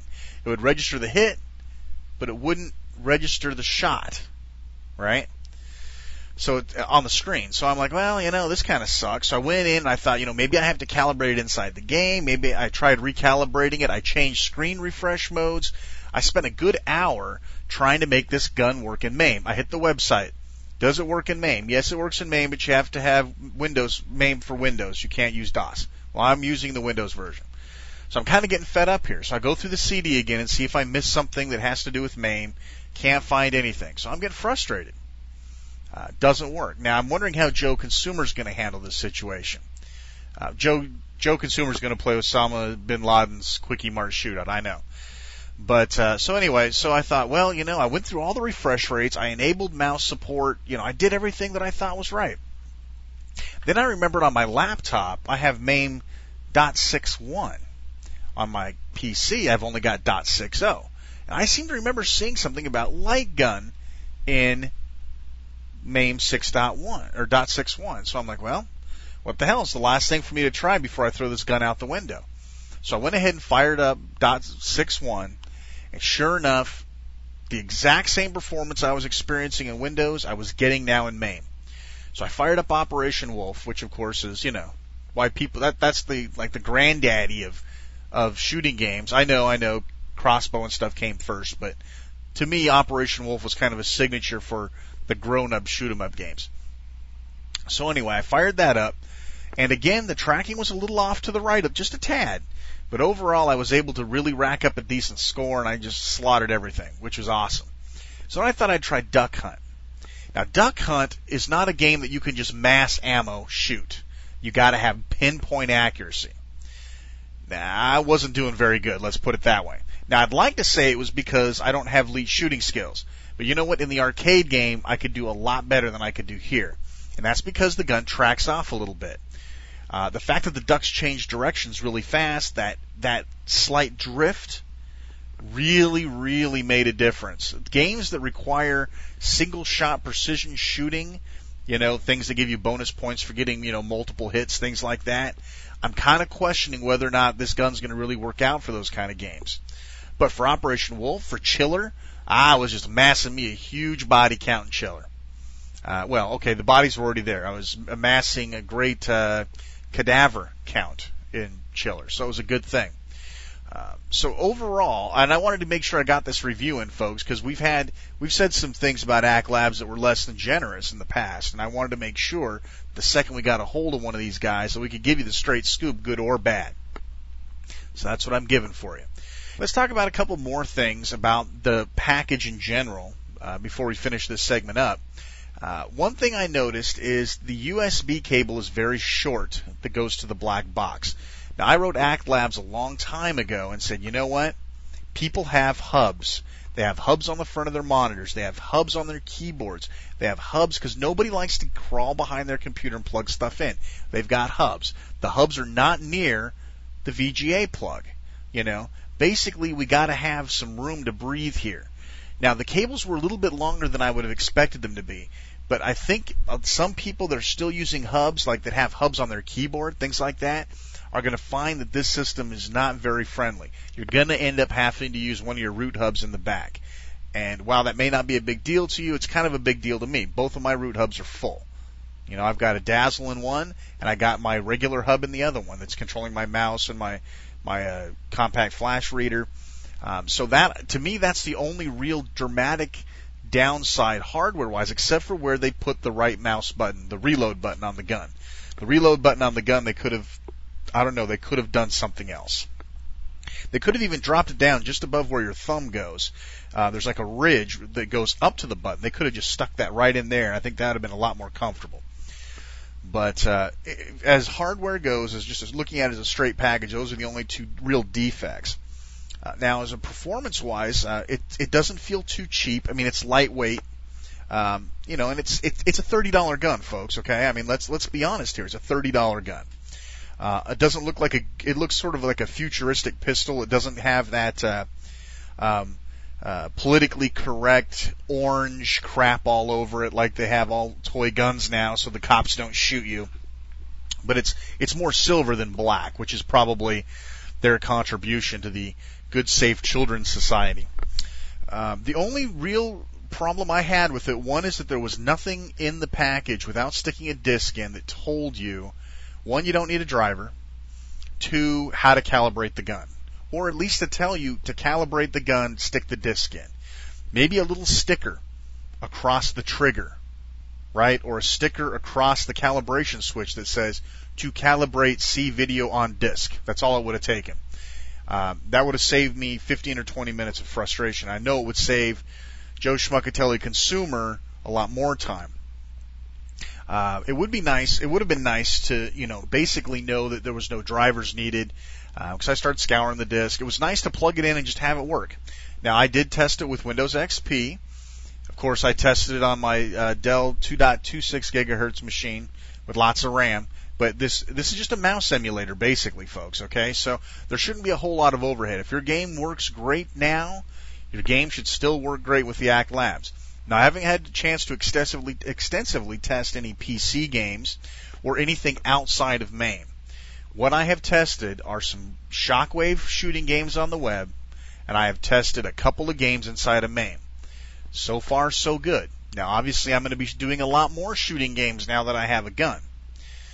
One thing I would like to talk about is, on a side note, I decided to fire up Mad Dog McCree, the DVD video version from Digital Leisure, and plug it into Power DVD just to see if the gun would work with it.